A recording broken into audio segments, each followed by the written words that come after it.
예, 모두 반갑습니다. 관세음보살.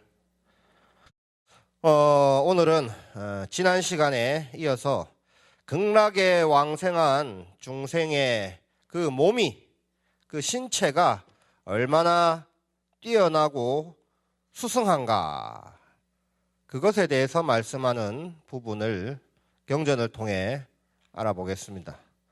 이 내용은 거린, 즉 거지하고 왕, 임금을 비교하고 또 왕과 왕 중의 왕이라 할 수 있는 전륜성왕과 비교하는 부분인데 내용이 조금 깁니다. 하지만 한번 읽어보시면 알 수 있는 내용이고 해서 페이지를 조금 뛰어넘겠습니다. 경전 107페이지 107페이지 6번째 줄부터 108페이지 6번째 줄까지 한번 읽어보겠습니다. 그러나 비록 제왕이 인간 가운데 존귀하고 형색이 준수하고 반듯하다고 할지라도 전륜성왕에 비하면 매우 누추하고 비루한 것이니 마치 저 거린이 제왕의 곁에 앉아있는 것과 같다고 할 것이다. 그런데 전륜성왕의 위와 상호가 수승하고 미묘하여 천하의 제일이라고 하여도 도리천왕에 비하면 또한 추악하여 서로 비유할 수 없음이 만억 배나 되느니라. 그러나 이 도리천왕을 제6천왕에 비한다면 백천억 배를 하여도 서로 비교할 수가 없느니라. 또한 가령 제6천왕이라 하여도 무량수불 국토의 보살과 성문에게 비하면 빛나는 얼굴과 용모의 차이는 백천만억 배를 하여도 미칠 수 없는 것이니라. 경전의 이 구절은 극락세계에 왕생한 중생들의 몸이 얼마나 뛰어나고 수승한가, 그것을 설명하는 구절이에요. 조금 전에 보신 것처럼 극락국토에 왕생한 중생들은 천신도 아니고 인간도 아니다 그랬습니다. 이 말은 극락에 왕생한 이의 몸은 인간과 천상의 신들보다도 더 뛰어나다, 그런 뜻이에요. 그래서 이런 말씀을 하는 겁니다. 경전의 이 다음 부분인 108페이지 7번째 줄부터 112쪽 밑에서 4번째 줄까지는 지금까지 우리들이 보았던 극락의 여러 가지 아름답고 뛰어난 모습들을 다시 한번 부연 설명하는 그런 부분이에요. 이 부분은 우리가 앞서 지금까지 공부했던 내용들과 중복되는 내용이기 때문에 여러분들께서 집에서 혹은 틈날 때 읽어보시는 것으로 하겠습니다. 읽어보시겠죠? 이 대답이 너무 자신감이 넘치는 거 봐서는 아닌 것 같아. 알겠으니까 빨리 넘어가자, 이런 뜻으로 들리는 것 같아요. 좋아요. 좋습니다. 경전 112페이지, 그러면 112페이지 밑에서 세 번째 줄, 112페이지 밑에서 세 번째 줄부터 113페이지 밑에서 두 번째 줄까지 한번 읽어보겠습니다. 부처님께서 아난에게 말씀하셨다. 아난아, 저 극락세계에 왕생하는 중생들은 모두 반드시 정정치에 머물게 되느니라. 그 까닭은 극락에는 사정치나 부정치가 없기 때문이니라. 그리하여 항아강 모래수만큼이나 무수한 시방세계의 여러 부처님들도 모두 한결같이 무량수불의 위실력과 공덕이 불가사의함을 찬탄하느니라. 어떤 중생이라도 그 명호를 듣고 신심을 일으키고 기뻐하며 한 생각만이라도 지극한 마음으로 회향하여 그 국토에 태어나기를 바라난다면 곧 왕생하여 불태전의 지위에 머물게 되느니라. 다만 오역죄를 저지른 자와 정법을 비방하는 자는 제외하느니라. 자, 이 부분은 극락에 왕생하는 모든 중생들은 정정취에 이른다, 그런 얘기입니다. 정정취. 정정취란 깨달음을 얻을 수 있는 중생을 정정취라, 그렇게 얘기를 합니다. 극락에 왕생하면 아미타 부처님의 교화, 제도를 받을 수 있기 때문에 정정취가 되는 거죠. 전부 다 정취, 바른 지위를 얻는데 정해졌다, 그런 뜻입니다. 정정취가. 그래서 극락에는 사정치나 부정치가 없다, 이렇게 얘기를 하는 거예요. 사정치란 삿될 사자를 써서 나쁜 결과를 받게 될 중생을 사정치라 그래요. 나쁜 업들을 지어가지고 다음 과보가 좋지 않은 그런 중생들을 사정치라, 이렇게 얘기합니다. 그리고 부정치란 아니 불자를 써서 아직 받을 과보가 정해지지 않은 중생을 부정치라 그래요. 아직 부정확하다 이런 뜻이죠. 어떤 과보를 받게 될지 아직 정해지지 않았다 그런 뜻입니다. 근데 극락에 왕생하면 정정치가 되는 거예요. 정해졌다 그 말입니다. 바른 과보를 얻을 것이 확실하다 그런 뜻이죠. 이렇게 극락세계에 왕생하면 모두 깨달음을 얻을 수 있으므로 정정치가 되고, 그래서 모든 부처님과 보살님들께서도 아미타 부처님과 극락정토를 칭찬하시는 겁니다. 극락이야말로 정말 좋은 곳이다, 뛰어난 곳이다, 대단한 곳이다, 이렇게 칭찬을 하시는 거죠. 그래서 모든 중생들은 극락에 왕생하기 위해 아미타 부처님의 이름을 들으면 신심을 일으켜 극락에 태어나기를 발언해야 한다. 그렇게 지극한 마음으로 극락에 왕생하고자 발언한다면 반드시 극락에 왕생할 수 있다 그 말입니다. 여기에는 뭐 큰 조건이 필요가 없어요. 그런데 마지막 구절을 보시면 다만 조건이 있네. 오역죄를 저지른 자와 정법을 비방하는 자는 제외한다 그랬습니다. 오역죄를 저지른 자와 정법을 비방하는 자는 극락에 왕생할 수 없다, 이런 뜻으로 읽어도 되겠죠. 근데 이 구절을 우리가 어떻게 봐야 되느냐 그 말입니다. 지금까지 공부하기로는 아미타 부처님께서는 그 어떤 중생일지라도 극락에 왕생할 수 있도록 하겠다, 그런 서원을 세웠잖아요. 그래서 성인, 범부, 악인 할 것 없이 모두 다 평등하게 극락에 태어날 수 있다, 이렇게 얘기를 들었는데 어째서 갑자기 이 부분에서 오역죄를 지은 자와 정법을 비방한 자는 제외한다고 했을까? 누구든지 극락에 왕생하고 싶다면 아미타 부처님의 이름을 10번만 부르면 되는데 오역죄와 정법을 비방한 사람은 극락에 왕생할 수 없다는 그런 뜻이 되잖아요. 그럼 오역죄가 뭡니까? 얼마나 오역죄라는 게 나쁜 죄길래 극락에 왕생할 수 없다 이렇게 얘기를 할까요? 혹시 오역죄 들어보셨습니까? 오역죄 뭐죠? 뭐 우리가 살면서 지을 일이 없으니까 몰라도 상관없습니다, 사실. 여러분들과 저는 뭐 오역죄를 저지를 정도로 극악한 사람들이 아니기 때문에 굳이 뭐 몰라도 될 걸 알 필요는 없어요. 괜히 뭐 몰라도 될 걸 아는 것은 번뇌거리만 될 뿐이지 모든 것을 다 알 필요는 없습니다. 세상 사람들이 가끔 세상 모든 것을 알면 좋지 않느냐 하는데 알아서 번뇌거리가 된다면 그것은 몰라도 아무 상관이 없는 거예요. 오역죄도 마찬가지입니다. 우리같이 평범한 중생들이 오역죄를 굳이 뭐 알 필요는 없는 거예요. 근데 오역죄가 나왔으니까 말씀을 드리겠습니다. 입에 담기도 사실은 별로 즐겁지 아니한 그런 내용들이라. 첫 번째가 5가지 죄라는 얘기입니다. 오역죄라는 것은. 첫 번째가 살부라, 살부. 죽일 살자에 아버지 부자죠. 아버지를 죽이는 게 오역죄의 첫 번째입니다. 이건 뭐 종교뿐만이 아니라 일반 사회에서도 이 부모를 살해하는 것은 아주 중대한 범죄입니다. 그죠? 옛날 같으면 거의 사형이에요. 거의 사형이 아니라 거의 뭐 사형은 확실하죠. 두 번째는 살모라, 살모. 어머니를 살해하는 죄.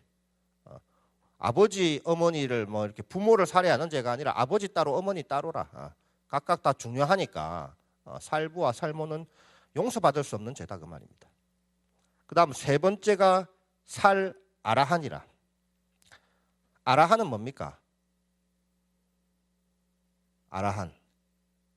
깨달음을 얻은 성문, 즉 훌륭한 수행자를 아라한이라 그러죠. 아주 뛰어난 수행자를 아라한이라는데 세 번째는 뛰어난 수행자를 죽이는 일입니다. 살 아라한. 수행자를 죽이는 일도 용서받을 수 없는 일이다. 아주 중대한 범죄다 그 말입니다. 다음 파승가라 그랬습니다. 파승가. 깨뜨릴 파자에 승가. 승가를 깨뜨리는 죄. 이게 파승가라. 쉽게 말하면 교단의 화합을 깨뜨리는 일입니다. 교단. 스님들을 비방하고 신도들을 비방하고 불교를 비방하고 부처님 법을 비방하는 이러한 죄가 바로 파승가의 죄입니다. 그러니까 유언비어로 근거 없는 낭설을 지어내서 그 상대방을 비난하는 일, 특히 불교 교단을 비방하는 일이 바로 파승가죠. 그 다음이 출혈불신이라. 부처님 몸에서 피를 나게 하는 일이 용서받을 수 없는 다섯 번째 죄입니다. 출혈불신이라. 이 다섯 가지가 오역죄예요. 그러니까 우리 같은 평범한 사람들은 사실 몰라도 상관없어. 지을 일이 없기 때문에. 근데 오역죄가 나왔으니까 이렇게 말씀을 드렸고, 다음 정법을 비방한다는 것은 말 그대로 부처님의 이 가르침을 욕하고 비웃는 일이 정법을 비방하는 일이라. 부처님의 가르침을 욕하고 비웃는 일, 이것이 정법을 비방하는 일이다. 이러한 오역죄와 정법 비방의 죄를 지은 자는 극락에 왕생할 수 없다, 그런 뜻이겠죠. 그런데 한번 생각을 해보세요. 아미타 부처님의 본래 서원은 그 어떤 중생이라 할지라도 극락에 왕생할 수 있도록 하신 게 아닙니까? 그런데 어찌해서 비록 용서받지 못할 죄라고 하지만 오역죄와 정법을 비방한 죄인은 극락에 왕생할 수 없다고 하신 것일까? 그리고 이런 차별적인 말씀이 과연 아미타 부처님의 대자대비하신 뜻에 맞는 것일까? 어쨌든 이 말씀을 우리가 고지곧대로 새기면 영원히 극락에 왕생할 수 없는 중생이 생기는 거예요. 오역죄를 지은 중생과 정법을 비방한 중생은 영원히 극락에 왕생할 수가 없어.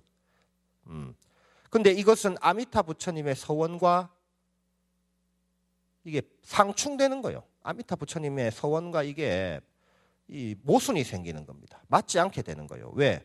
아미타 부처님은 모든 중생이 극락에 왕생할 수 있도록 하겠다.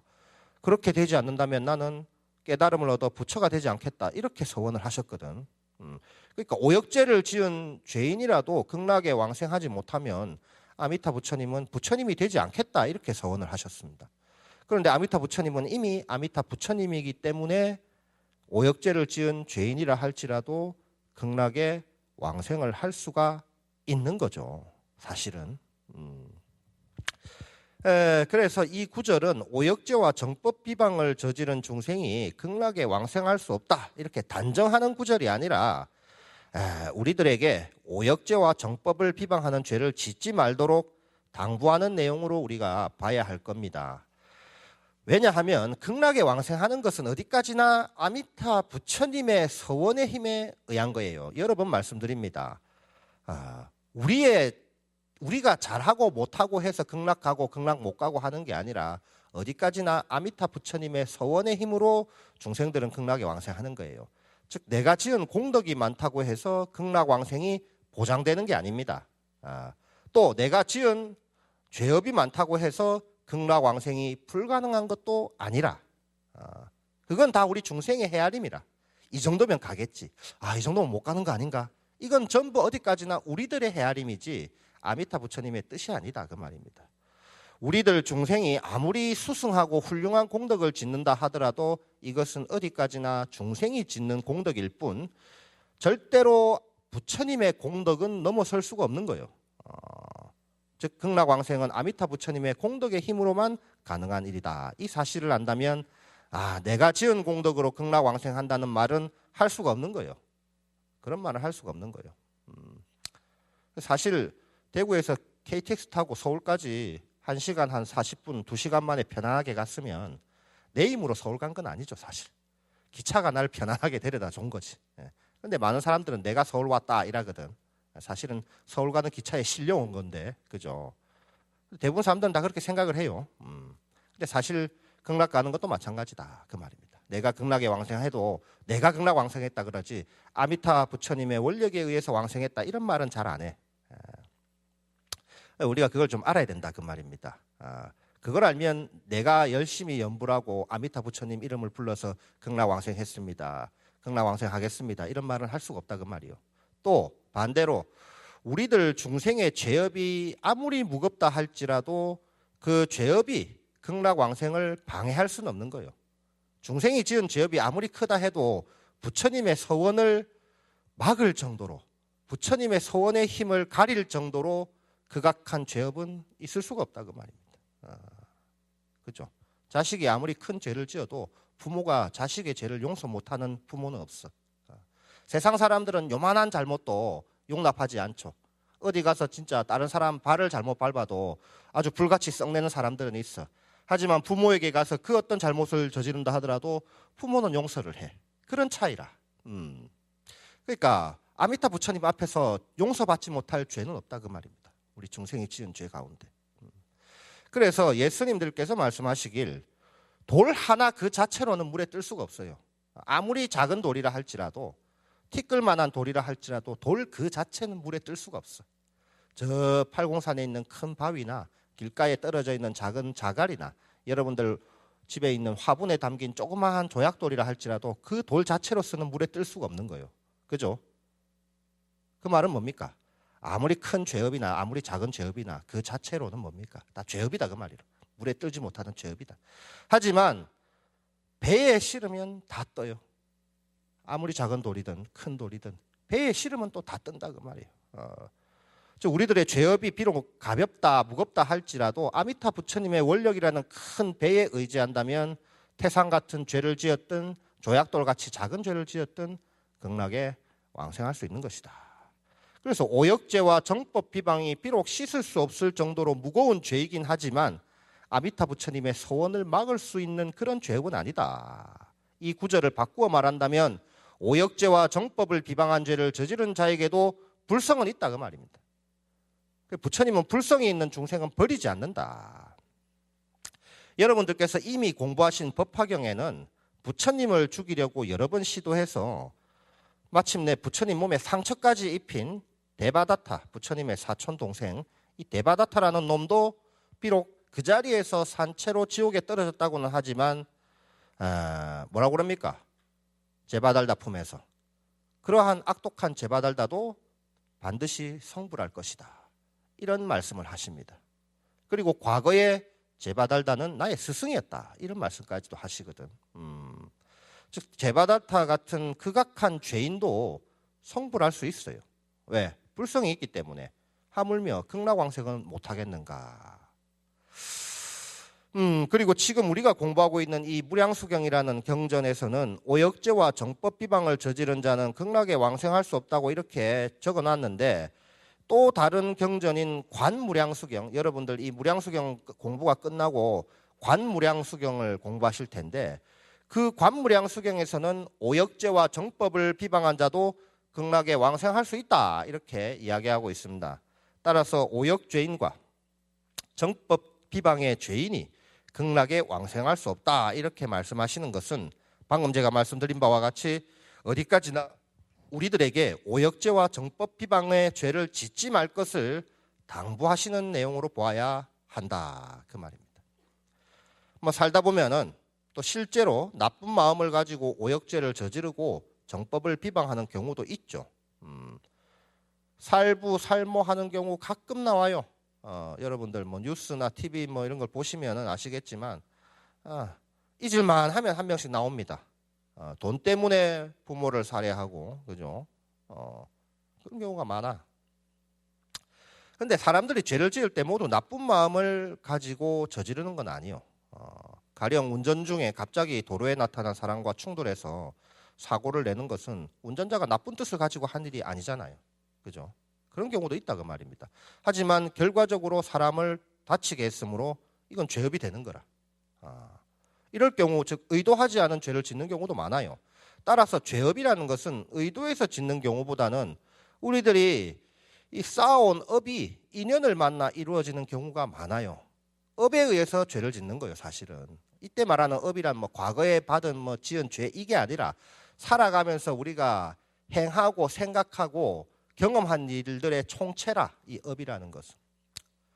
제가 아는 분은 서울에서 이 수입업자라 외국에서 물건을 들여와서 우리나라에 파는 그런 업자인데 이분은 평소에 그냥 열심히 일만 할 뿐 천성이 나쁘거나 나쁜 일을 하는 그런 사람이 전혀 아니었어요. 이분이 항상 이제 수입업자다 보니까 인천하고 서울 사이를 매일 이제 거의 매일 차로 왔다 갔다 하는 거죠. 근데 이제 보통 사람 같으면은 그 길을 별로 안 다니겠죠. 근데 이분은 이제 수입업자니까 그 길을 왔다 갔다 해야 되는 거라. 그리고 이제 운전 중에 갑자기 그 길에 누군가가 툭 튀어나왔어. 그래서 그분은 급하게 브레이크를 밟았지만 운 나쁘게도 갑자기 도로에 튀어나온 그 사람은 차에 부딪혀서 좀 멀리 몸이 뚱 튕겨가지고 좀 안 좋은 부분을 세게 부딪히는 바람에 그 자리에서 돌아가신 거예요. 그래서 그분은 졸지에 살인자가 된 겁니다. 그래서 과실치사지만 징역형을 살았어. 어쨌든 1년인가 2년 정도 징역형을 살게 됐는데 전혀 나쁘지 않은 그런 착한 사람이고 어찌 보면은, 그리고 열심히 살았고 남을 죽이겠다는 생각도 전혀 없었는데 그렇게 된 거예요. 그게 다 뭡니까? 그분의 업이라. 그렇게 수입업자이기 때문에 항상 그 길을 왔다 갔다 할 수밖에 없어요. 그러다 보니까 그 길에서 언젠가는 사고가 날 수도 있었던 거지. 그리고 그날따라 그 길을 누군가가 무단횡단으로 끼어들었기 때문에 거기서 딱 인연이 만나가지고 사고가 날 수밖에 없었던 겁니다. 내가 죄를 짓겠다 이런 마음가짐으로 죄를 지은 게 아니다 그 말이죠. 그런 경우는 어디까지나 평소 자신이 행하던 업대로 하다가 그렇게 사고를 만난 거예요. 그러니 의도하지 않는 죄를 짓는 경우는 대부분 다 그런 거예요. 자신의 평소의 업대로 행동하다가 그렇게 사고가 난 겁니다. 그러니까 어쩔 수가 없는 거지. 그러니까 원하지 않는 죄를 짓는 경우도 있더라. 우리 중생들은 아직 인과에 어둡기 때문에 좋은 뜻으로 행한 일도 나쁜 결과를 가져오는 경우도 있습니다. 그죠? 여러분들 좋은 뜻으로 했는데 결과가 나쁜 경우가 많았을 거예요. 그리고 나쁜 뜻으로 행한 일이 의외로 좋은 결과를 가져오는 일도 있었을 겁니다. 살다 보면 이런 경우 한 번씩은 있겠죠. 뭐 한 번 그 이상은 다 있을 겁니다. 그래서 우리 중생의 행동, 그것은 극락에 왕생할 수 있는 기준이 못 돼요. 안 그렇습니까? 내가 좋은 뜻으로 했는데 결과가 나쁘면 결국 나쁜 거잖아. 그리고 내가 나쁜 뜻으로 생각하고 했는데 결과가 좋으면 그게 좋다고 할 수 있겠느냐. 근데 결과가 좋으니까 좋은 게 되는 거죠. 그러니까 우리들 행동으로는 이게 기준이 안 되는 거예요. 극락 왕생의 기준이 안 되는 거라. 그래서 아미타 부처님께서는 극락에 왕생할 수 있는 조건을 우리 중생의 행동으로 정하지 않고 당신의 서원으로 정한 거다. 생각해보면 당연한 일이죠. 만약 우리들이 스스로 쌓은 공덕에 의해서 극락에 왕생할 수 있다면 각자 공덕을 쌓기 위해 무척 애를 쓰겠죠. 그런데 극락에 가려는 좋은 뜻으로 공덕을 쌓으려고 했는데 결과적으로 나쁜 일이 되어버리면 어떻게 됩니까? 이게 죄업이 되잖아. 그러면 극락에 왕생할 수가 없잖아요. 그리고 이 사람은 극락에 왕생할 생각 전혀 없고 나쁜 짓만 평소에 했는데 그 나쁜 일이 좋은 결과가 돼. 그럼 이 사람은 나쁜 의도로 행동을 했는데 결과가 좋으면 이 사람은 극락 가느냐? 이것도 이상하잖아요. 그러니까 우리들 행동으로는 극락 왕생의 기준이 될 수 없고 아미타 부처님의 서원에 의해서 극락에 왕생하는 것이다. 그 말입니다. 그것은 전부 뭡니까? 우리들이 인과에 어둡기 때문이에요. 내가 하는 이 행동의 결과가 어떻게 될지 정확하게 모르기 때문이라. 대강은 경험을 통해서 알고 있지만 그 대강의 경험이 100% 확실하다고 우리가 장담할 수는 없는 겁니다. 좋은 일 했는데 결과가 나빠서 벌을 받는다면 얼마나 억울하겠어요. 그죠? 나쁜 일 했는데 결과가 좋아서 상 받는다면 이 또한 불합리한 일이죠. 그러니 극락왕생은 어디까지나 아미타 부처님의 서원에 의지해야 되는 거다. 그래야 틀림이 없는 거예요. 그러니까 혹시나 주변의 사람이 야, 저 사람은 잘한다, 극락 가겠다 이런 말 하면 안 돼요. 그죠? 그리고 저 사람은 참 행동이 멋스럽다, 극락 못 가겠다 이런 말 해서도 안 되는 거예요. 어디까지나 극락왕생은 부처님의 서원에 의해서 가는 거지 우리 중생의 행동으로 인해서 가는 것은 아니다. 이렇게 이야기하면 이야, 그러면 스님 세상에 아주 나쁜 놈이 있는데 그 놈들도 극락 간단 말입니까? 무간지옥에 떨어져서 고통받아야 할 죄를 저지른 놈이 어떻게 극락에 가겠습니까? 가야 됩니까? 좀 그것도 불합리하지 않습니까? 이렇게 언짢게 생각하시는 분도 있어요. TV나 뉴스를 보면 아주 흉악 범죄를 저지른 놈들 많거든. 그런 놈들도 극락 왕생한단 말입니까? 이렇게 생각하면 억울하지. 나는 저런 죄 안 지었는데. 근데 이건 아셔야 돼. 극락 왕생을 한다 하더라도 자신이 행한 업의 과보는 받아야 돼요. 극락 왕생하고 업보를 받는 거하고는 별개의 문제라. 이걸 우리가 자세히 알아야 됩니다. 내가 지은 업의 결과는 반드시 받아야 되는 거예요. 아침밥 먹은 사람은 반드시 배가 불러야 돼. 아침밥을 먹었는데 배가 안 부르다 하는 것은 밥을 뭐 입에 숟가락에 한 입만 갖다 댔던가 안 먹었던가 뭐 둘 중에 하나겠죠. 먹었다면 배가 불러야지. 자신이 행한 업의 과보는 반드시 받아야 됩니다. 따라서 극락에 왕생한다 해도 자신이 지은 과보는 좋은 과보든 나쁜 과보든 반드시 받게 돼 있어. 그러니까 부처님이라 할지라도 과보는 받게 돼 있습니다. 부처님이라 할지라도. 경전을 보면 부처님께서도 깨달음을 얻은 이후에도 과거의 과보로 인해서 아주 곤욕을 치른 일이 여러 번 있었어요. 그때마다 부처님께서는 제자들에게 내가 곤욕을 이렇게 겪게 된 것은 어떤 과보의 결과다, 이런 말씀들을 많이 하십니다. 그래서 그 가운데 유명한 일화가 하나 있는데 그 일화가 한번 여러분께 들려드리겠습니다. 편안하게 들으시면 돼요. 부처님께서 과거 전생에 지은 업의 결과로 나쁜 과보를 받은 가장 유명한 이야기는 아마 석 달 안거 기간 내내 말들이 먹는 풀만 드시면서 지냈던 일일 거예요. 스님들이 여름에 이제 하안거, 겨울에 동안거 이렇게 석 달 동안 모여서 같이 수행하는 기간이 있는데 이 기간 동안은 이제 다 함께 모여서 생활합니다. 근데 이 기간 동안에 먹을 게 없어가지고 말들이 먹는 풀만 드시고 지냈다, 이런 내용이 경전에 있어요. 어떤 내용이냐? 어떤 나라의 임금이 부처님을 너무나 뵙고 싶어서 부처님과 부처님의 제자들을 자신의 나라에 초청을 합니다. 그리고 석 달 안거를 우리나라에서 보내시면 제가 부처님과 부처님의 제자들의 공양을 책임지겠습니다, 이렇게 호언장담을 하는 거라. 부처님께서는 그 이야기를 듣고 승낙을 하시고 500명의 제자들을 데리고 그 임금을 찾아갑니다. 임금은 부처님과의 약속을 지키기 위해서 좋은 음식과 약, 그리고 스님들에게 공양 올릴 여러 가지 천, 옷 같은 것을 장만하고 그 나라 백성들에게 엄명을 내려요. 어떤 명령을 내리느냐? 부처님과 제자들이 우리나라에 오시면 석 달 동안 부처님과 그 제자들에 대한 공양은 전부 내가 다 할 테니까 일반 백성들은 절대로 공양을 올리지 마라. 이 명을 어기면 엄벌을 내리겠다. 백성들한테 협박을 해놨어. 부처님한테 아무것도 주지 말고 내가 다 드릴 테니까 너희들은 그냥 손가락만 빨고 있어라, 이렇게 명령을 내립니다. 자기 혼자 이제 부처님께 올릴 공양을 독점할 생각이었던 거죠. 그리고는 이제 부처님이 오시기만을 기다리고 있었어요. 그런데 어느 날 밤에 이 왕이 꿈을 꿨어. 잠을 자다가 꿈을 꿨는데 자신이 살고 있는 궁궐이 하얀 천으로 감싸져 있는 거예요. 여러분들 사는 집이 하얀 천으로 막 이렇게 감싸져 있다고 생각해 봐요. 좀 기분이 이상하겠죠. 좀 불안도 하고. 그래서 왕은 해몽하는 사람을 불러서 내가 이런 꿈을 꿨는데 간밤에 내가 사는 궁궐이 온통 하얀 천으로 뒤덮여 있더라. 이게 도대체 무슨 뜻이냐, 이렇게 물어봤습니다. 근데 이 점쟁이, 꿈을 해몽하는 이 점쟁이는 이 외도를 따르는 그런 바라문이었어요. 그래서 부처님께서 이 나라에 와서 왕의 극진한 공양을 받게 되리라는 사실이 상당히 불쾌했습니다. 그래서 이 꿈을 갖다가 안 좋게 해몽을 한 거예요. 임금님, 하얀 천은 상복의 색깔입니다.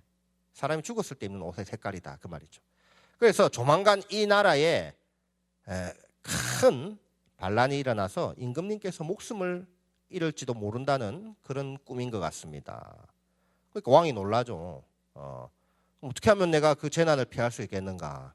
그랬더니 이 해몽하는 점쟁이가 임금에게 석 달 동안 궁궐 가장 깊은 곳에 숨어서 아무도 만나지 않으면 재난을 피할 수가 있을 겁니다, 이렇게 얘기를 해줘요. 석 달 동안 부처님이 공양 올리기로 약속을 했는데 이 해몽하는 사람이 왕에게 석 달 동안 궁궐 속에 쏙 들어가 가지고 아무도 만나지 말라, 이렇게 해몽을 해준 거죠. 그러니까 왕은 뒤도 안 돌아보고 궁궐의 가장 깊은 장소에 숨어서 부하들에게 앞으로 석 달간 나를 찾지 말라, 이렇게 명령을 내리고 숨어버렸어. 며칠 후 부처님과 500명의 제자들이 이 나라에 도착했는데 임금을 만날 수가 없잖아요. 숨어버렸으니까. 백성들은 임금의 명령이 두려워서 아무도 부처님과 제자들에게 공양을 올리지 않았어요. 부처님께 또 임금한테 허락을 받아야 되는데 임금을 만날 수가 없으니까 괜히 또 그죠, 백성들이 무슨 힘이 있어가지고 임금의 명령을 어기고 부처님과 제자들에게 공양을 올릴 수 있겠냐 그 말이지. 그래서 부처님과 500명의 제자들은 전부 뭡니까? 굶어 죽게 됐어. 아무도 공양을 주는 이가 없으니 굶어 죽게 된 판이죠. 마침 이 나라에 한 상인이 방문을 했습니다. 이 상인은 다른 나라 사람이라서 부처님과 제자들의 그 딱한 소식을 듣고 공양을 올리고자 했는데 본인이 갖고 있는 것은 말 먹는 풀밖에 없었어요. 말들에게 먹이는 건초밖에 없었어. 아마 말 장사였던 모양이라 말은 많이 데리고 왔는데 뭐 말을 잡아서 고기를 공양 올릴 수도 없는 노릇이고 말이 먹는 풀은 많이 있으니까 부처님을 만나 뵙고 부처님 제가 가진 게 이 말먹이 풀밖에 없는데 이것밖에 드릴 것이 없습니다 했더니 부처님께서는 아무렇지도 않은 표정으로 담담하게 이렇게 말씀을 하셨어요. 말먹이를 먹지 않으면 안 되는 것이 나의 과보요 여기 500 제자들의 과보이니라 나는 그 공양을 기꺼이 받도록 하겠다 이렇게 말씀하시면서 이렇게 개송을 읊으셨습니다. 비록 100겁을 지날지라도 한 번 지은 업은 사라지지 않느니 인과 연이 다시 만날 때 그 업보는 나에게로 반드시 돌아오느니라. 이렇게 부처님과 제자들은 말먹이 풀을 반죽해서 경단처럼 만들어서 먹었습니다. 제자들은 부처님께서 담담하니 이 풀 경단을 드시는 모습을 보고 참 안타깝죠. 스승께서 사람이 먹는 풀도 아니고 말들이 먹는 풀을 드시고 계시니 제자들 입장에서 얼마나 원통하고 비통하겠는가. 그렇게 석 달을 난 거예요. 부처님께서는 말먹이 풀만 드시면서. 석 달의 안거가 딱 끝나는 날 제자들은 부처님 앞에 모였습니다. 그동안은 말씀드리지 못했는데 3개월 동안 마음속에 의문을 가지고 있었던 바를 이제 안거가 끝나는 날 부처님께 물어보았어요. 부처님 같이 복덕이 가득하신 분께서 어찌해서 말먹이 풀을 드시지 않으면 안 되었습니까? 또 저희 500의 제자들은 왜 이런 말먹이 풀을 먹고 석 달 안거를 나눈 이런 인연이 가지게 되었습니까? 그 까닭을 부처님께서 말씀해 주십시오. 그러자 부처님께서 이런 말씀을 하십니다. 그대들과 내가 석 달 동안 말먹이 풀을 먹은 것은 피할 수 없는 전생의 과보다. 그 과보의 인연은 과거에 비바시 부처님이 계시던 시절로 거슬러 올라가는데 아주 오랜 과거다 그 말이죠. 그때 비바시 부처님께는 84,000명의 제자들과 함께 어떤 나라에 머물고 계셨는데 그때 그 나라 안에는 500의 제자를 가르치는 외도 바라문이 있었다. 온 나라 사람들이 그 바라문을 존경하고 심지어 공양을 하였으나 이 비바시 부처님께서 그 나라에 오시자 그 바라문의 명성은 하루아침에 기울기 시작했고 공양 올리는 사람들도 줄었다. 이에 그 바라문은 비바시 부처님에 대한 깊은 질투심을 가지게 되었는데 어느 날 아침 이 바라문은 맛있는 음식을 공양받아서 바루에 담아 돌아가는 부처님, 비바시 부처님과 부처님의 제자들을 불러 세우고 시비를 걸었다. 그대들은 어떤 음식을 받았는가? 바루 속을 한번 보여봐라. 그러자 부처님과 그 제자들은 그 바라문이 시키는 대로 정직하게 바루를 보여줬어요. 그리고 그 바라문은 자신의 500 제자들을 돌아보면서 악담을 했습니다. 이 비구들은 이렇게 맛있는 음식을 공양받을 자격이 없다. 말이 먹는 풀이나 얻어먹는 것이 마땅하지 않겠는가. 이런 악담을 했습니다. 그러자 이제 이까지 말씀하시고 부처님께서는 제자들에게 그 인연을 말씀하신 겁니다. 그때의 바라문, 비바시 부처님을 비방하고 비바시 부처님의 제자들을 비방한 그 바라문이 나의 전생이었다. 서가모니 부처님도 한때 이런 나쁜 짓을 했다 그 말이죠. 그리고 나와 함께 부처님을 비방했던 500의 제자들이 바로 그대들이었다. 이 악담의 과보로 나와 그대들은 오늘 이 여름 3개월 동안 말먹이 풀을 먹어야 했던 것이다. 내가 항상 말하였듯이 악업에는 언제나 나쁜 과보가 따르고 착한 선업에는 언제나 좋은 과보가 따르기 마련이니 누구를 탓하고 누구를 원망하겠는가. 모두 자기가 스스로 심고 자기 스스로 거두는 것인데, 그러므로 그대들은 인과의 도리를 깊이 명심하여 더욱 수행에 힘써야 한다. 그러니까 누구를 원망하고 누구를 탓할 것이 없다, 그 말이죠. 이 이야기는 어디까지나 부처님께서 과거에 지은 죄업으로 받은 과보 가운데 일부라. 이 이야기는 뭐냐? 비록 부처님이라 할지라도 지은 과보는 피할 수가 없는 거예요. 내가 지은 과보는 피할 수가 없는 것이다. 내가 행동한 그 결과는 반드시 따르게 돼 있다, 그 말입니다. 그것 때문에 또 우리가 살아갈 수 있는 것이고, 그죠? 따라서 우리들은 오역죄와 정법을 비방한 사람들이 죄값을 치르지 않고 극락에 가느냐 마느냐, 이런 소리 해서는 안 된다, 그 말입니다. 이런 문제에 신경 쓸 필요가 없어요. 그것은 어디까지나 그 사람이 지은 과보에 대한 문제지 우리들 문제가 아니거든. 악독한 죄를 지은 사람은 그 악독한 지은 죄에 대한 과보를 분명히 받고 극락에 가든 극락에 가지 않든 할 겁니다. 그러니까 우리가 그 문제에 대해서 왈가왈부할 필요는 없는 거라. 우리가 부처님이 돼서 우리가 심판자가 돼서 그 사람을 심판할 필요는 없다, 그 말입니다. 이와 같이 자신의 업장 소멸과 수행에 힘쓰는 것이 더 중요하다.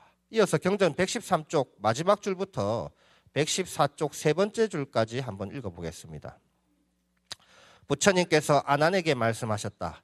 시방 세계에 있는 여러 천신과 인간들로서 지극한 마음으로 그 나라에 태어나기를 원하는데 무릇 세 가지 무리가 있느니라 그랬습니다. 경전의 이 구절은 극락에 왕생하는 사람들은 세 가지 부류가 있다, 이런 뜻이에요. 이 구절의 뜻은 모든 중생들이 극락에 왕생할 수 있다는 점에서는 같은데 사바세계에 살고 있는 우리 중생들이 처한 환경은 각각 다르기 때문에 극락에 왕생하는 방법과 왕생하는 모습이 다르다, 그런 의미입니다. 구체적으로 어떤 부류가 있고 어떻게 왕생하는지 경전을 통해서 계속 알아보겠습니다. 오늘 수업 여기서 마치겠습니다. 관세음보살.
오늘 수업 여기서 마치겠습니다. 관세음보살.